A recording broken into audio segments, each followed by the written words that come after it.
Bienvenue dans cette nouvelle édition du QG News. Voici les titres de l'actualité. Faustin Archange Touadéra a officiellement pris les rênes de la République centrafricaine. Le président élu le 14 février a prêté serment ce mercredi en présence de plusieurs chefs d'État africains. Africa 24, chaîne officielle et exclusive des présidentielles en Afrique. Nous mettons sur pied un dispositif exceptionnel pour vous faire vivre les temps forts du scrutin présidentiel du 10 avril au Tchad. Et puis, le gouvernement burkinabé prend le problème du chômage à bras-le-corps. Un programme d'urgence prévoyant le recrutement de 10 000 jeunes a été approuvé ce mercredi. Mais avant de développer ces titres, Fayez El-Sarrach est arrivé ce mercredi en Libye. Le chef du gouvernement d'union nationale, soutenu par l'ONU, se trouve actuellement à la base navale de Tripoli, seul lieu sous son contrôle.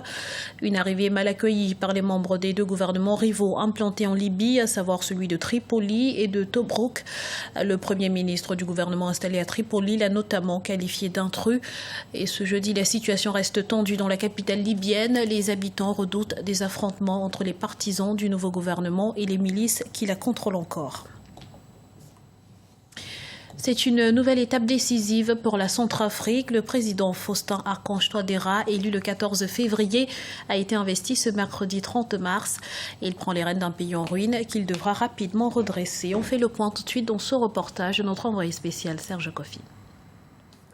Faustin Archange Touadéra, officiellement investi président de la République centrafricaine ce mercredi en présence de nombreuses personnalités et chefs d'État parmi lesquels le président Obiang Bazogo et Denis Sassou Nguesso. Catherine Samba-Panza a passé le relais lors de cette investiture qui met fin à la période de 3 ans de transition. Le président Faustin Archange Touadéra a précisé ses priorités face au peuple. Nous voulons une République centrafricaine véritablement rassemblée. À chacun de mes compatriotes, je veux renouveler aujourd'hui encore mon engagement d'être le garant d'une République centrafricaine laïque. Nous voulons une République centrafricaine véritablement rassemblée. Une vaste réforme des régies financières sera organisée avec l'objectif d'accroître les ressources de l'État, de les sécuriser et de maîtriser les dépenses publiques. Une lutte sans merci sera menée contre la fraude, la corruption. Les défis du nouveau président sont énormes. Le pays sort d'une crise et la réconciliation des communautés s'avère cruciale. Le processus de désarmement, démobilisation et réinsertion sont autant de chantiers auxquels il doit se consacrer pour offrir à ses concitoyens des jours meilleurs. La première priorité, c'est la sécurité. Parce que sans sécurité, le pays ne va pas vraiment être stable. Ça, là, il va être d'abord la sécurité, le deuxième, le désarmement, et le troisième, il va voir les gens qui sont encore à l'aide pour qu'ils vraiment ils reprennent à leur place. Donc, il a reçu le soutien du peuple centrafricain, on est derrière lui, il fallait qu'il nous apporte des changements, et il amène la sécurité. Il y a un développement pour le peuple centrafricain parce que jusqu'aujourd'hui, le jour de l'investiture, il y a pas mal de Centrafricains qui sont encore dans les ledgers, qu'on appelle les camps de déplacés. En province, les gens ont l'insécurité, les gens souffrent. Donc on espère que avec son pouvoir, il réussira à rassembler les Centrafricains pour qu'on soit soudés comme auparavant. Universitaire et dernier Premier ministre de l'ancien président François Bozizé de 2008 à 2013, le président Faustin Archange Touadéra connaît bien les rouages du pouvoir et le pays. C'est désormais vers lui que tous les regards se tournent pour mener la Centrafrique vers une stabilité politique durable. Et parallèlement, les électeurs centrafricains se rendent aux urnes pour le second tour des élections législatives. 85 sièges sont en jeu sur un total de 140 députés à l'Assemblée nationale. Mais à Bangui, la capitale comme en province, l'affluence est moindre. Notons que 45 candidats ont été élus dès le premier tour selon les résultats définitifs proclamés par la Cour constitutionnelle. Un nouveau premier tour partiel doit encore avoir lieu dans 10 circonscriptions où le vote avait été annulé pour cause d'irrégularité. Au Tchad, alors que la campagne électorale bat son plein, nos équipes s'activent sur le terrain pour vous faire vivre les temps forts de la présidentielle du 10 avril. Africa 24 a en effet mis sur pied un dispositif exceptionnel. Regardez. L'équipe d'Africa 24 est au Tchad pour la couverture intégrale de la campagne électorale. Dans le cadre de l'élection présidentielle du 10 avril, la première chaîne mondiale d'information sur l'Afrique a déployé un important dispositif technique éditorial pour vous faire vivre au quotidien tous les instants de ce moment fort de la vie démocratique du Tchad. Comme vous pouvez le constater, Africa 24 a fait l'option de se déployer là où se passent des événements d'envergure sur le continent. Les élections présidentielles, c'est une occasion majeure où se décide la vie du pays. Comment rester en marge d'un événement pareil? C'est pour cela que, lorsqu'il y a élection présidentielle, nous faisons un grand déploiement. Vous en avez vu dans plusieurs autres pays ce qu'on a fait. Et ce sera le cas ici au Tchad, d'où nous allons commencer par émettre en direct dès ce soir. Africa 24 a préparé pour ses téléspectateurs un important programme. Au quotidien, ce sont des journaux de campagne et des émissions en direct tous les soirs à partir de 20h GMT. Dès ce jeudi 31 mars, vous aurez donc droit à 20h GMT au direct, présenté par Barbadas Breton. Il va recevoir des candidats ou des représentants de candidats à cette élection présidentielle. Et bien sûr, à 21h45, je serai présent pour le débriefing des experts. Nous allons recevoir des acteurs de la société civile. Et on espère que le peuple tchadien va se mobiliser autour du petit écran pour pouvoir se faire une idée de cette campagne présidentielle qui est importante pour le pays.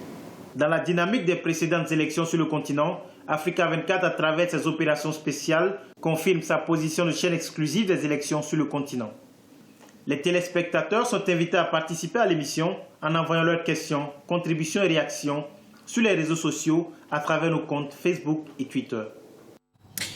Dans l'actualité également en Algérie, le conclave de l'opposition se poursuit. Ses membres appellent à un changement démocratique, un changement, je cite, ordonné, graduel et apaisé. Notons que c'est la deuxième fois que plusieurs partis regroupés au sein de l'ICSO, instance de suivi et de coordination de l'opposition, se réunissent. Quelle solution pour lutter contre le chômage au Burkina Faso? La problématique est au cœur des préoccupations du gouvernement qui vient de mettre en place un programme d'urgence à cet effet. Explication dans ce sujet de Déocratie Spodon.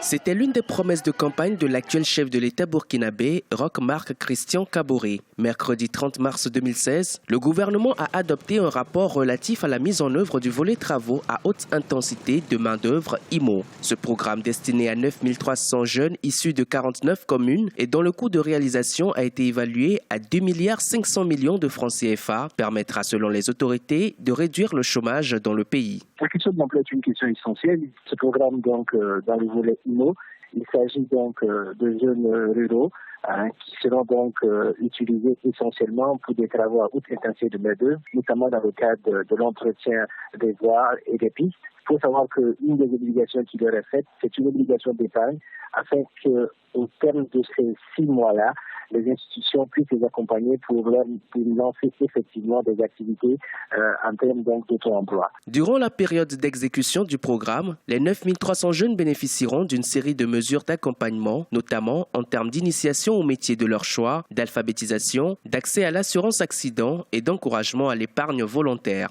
Des dispositions seront prises pour la mise en œuvre effective du dit programme dans le courant de l'année 2016. Il y a toute une lecture de la politique d'accès au crédit, de la promotion de l'auto-emploi qui est en train d'être pensée. Et donc, au niveau du projet IMO, c'est 6 mois avec la possibilité de renouveler et d'élargir à d'autres jeunes. Mais pour l'instant, c'est 6 mois avec 9300 jeunes qui sont concernés. Le programme démarre à partir du moment où le Conseil des ministres a donné son accord. Toutes les zones communes auront donc 100 jeunes à choisir qui vont être remis donc dans l'entretien de cette voirie-là. De l'avis des analystes, le chômage de la jeunesse reste l'une des réalités qui limite le développement socio-économique et durable du Burkina Faso. Le taux de chômage est estimé à 6,6% de la population active âgée de 15 ans et plus selon les résultats d'une enquête multisectorielle. Ce taux est de 8,6% chez les jeunes de 15 à 24 ans avec un taux net d'activité qui se situe à 67,9%.